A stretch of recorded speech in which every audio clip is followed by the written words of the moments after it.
Weldon Long is living proof of what happens when you reject fear, refuse mediocrity, and pursue life with a no-excuses attitude. But we got to get refocused on the dreams of our youth. We've got to be willing to let them develop maybe a little bit differently than we thought.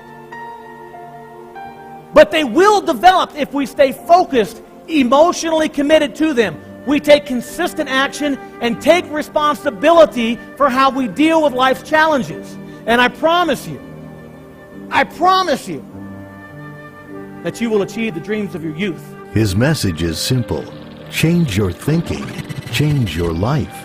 And this inspiring message has been resonating with people all over the country.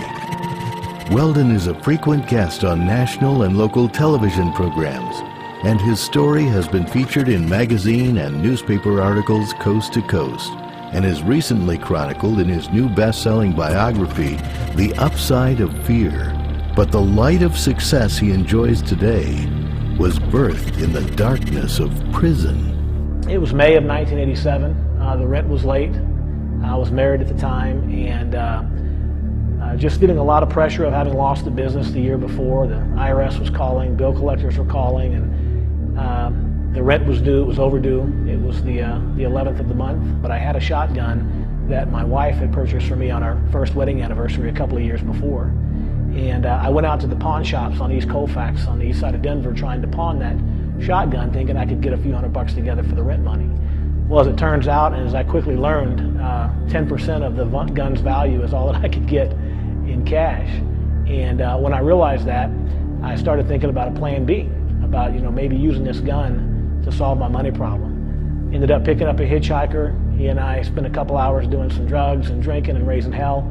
And before we knew it, we were talking about committing a robbery. And a few hours later, we were standing in the parking lot of a restaurant down in Colorado Springs, about an hour or so south of Denver. And we robbed two men at gunpoint that were walking out of a restaurant.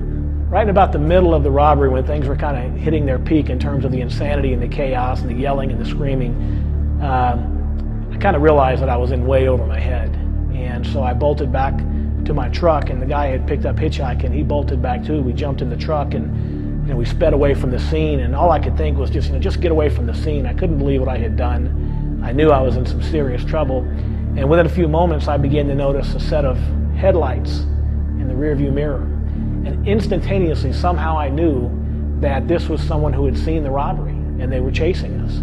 And I decided instantly that I was going to surrender, but I didn't want to surrender because I didn't know if these guys behind had guns or what. So we just set on a northerly predictable course on Interstate 25 north towards Denver, drove about 45 miles an hour. And as I did this, I began to have an argument with the guy that I had picked up hitchhiking that I did this robbery with, and we're arguing back and forth. It's going crazy inside the cab of this truck, and he's got a loaded 12-gauge shotgun. He's stuck in my ribs, and he's like, "Come on, man, let's get the hell out of here. These guys are chasing us." And we came across kind of the ridge there coming into Castle Rock, and all I could see was blue and red lights flashing. And I don't think I've ever been so happy in my life to see a cop. And pulled over on the shoulder of the road. They asked us to step out, and had me lay face down, flat, in the middle of I-25, right there in Castle Rock. And I remember thinking how humiliating and how pathetic my life was. At the same time, I remember thinking how well deserved, that I would be here in this public, interstate, surrounded by cops with guns trained on me. And cops picked us up, threw us in the back of some cruisers, brought us back down to Colorado Springs, and 6 months later, I got sentenced to 10 years in the Department of Corrections for what I affectionately call my night out with Elliot.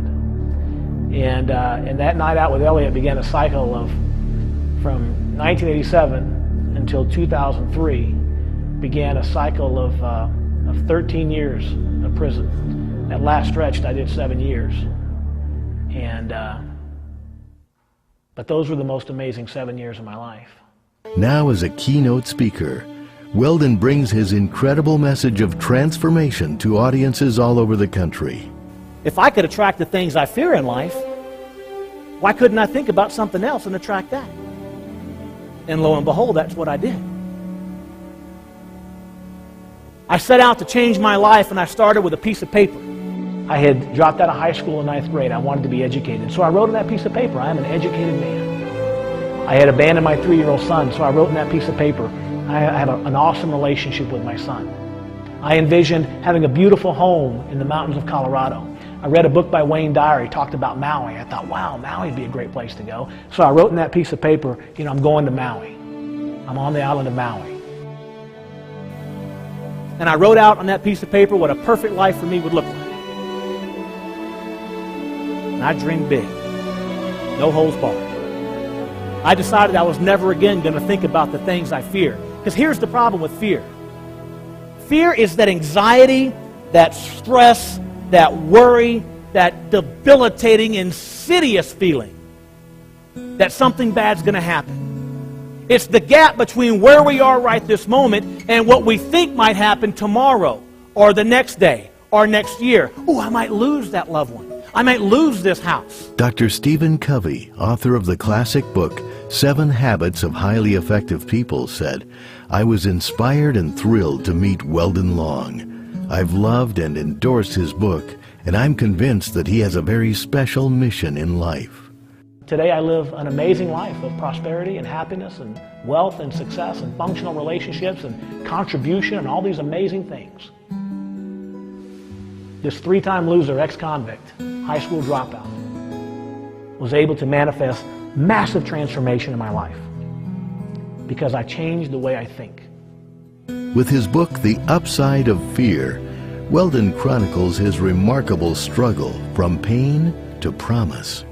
Long's story demonstrates that love can redeem even the most hopeless criminal, and that change is within reach for every person. That's what the upside of fear is all about.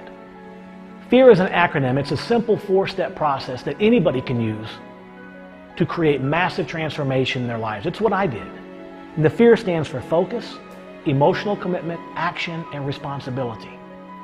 You see, it's a simple process that we can all use. I mean, how else do you explain a guy like me, a high school dropout, alcoholic, drug addict, 3-time loser, never had anything in my life, never did an honorable thing in my life? How do you explain the transformation from that person to the life of wealth and prosperity and happiness that I have today? What changed? One thing changed, just one simple thing that changed everything. And that is the way I think. And I decided that I was going to make my imprisonment and my desperation and my poverty, I decided I was going to change my mindset and make my current situation, my current suffering, I was going to make it temporary.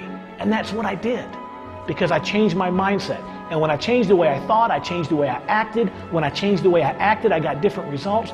Bada boom, next thing you know, I'm writing a book on Maui. Who knew? It's that simple.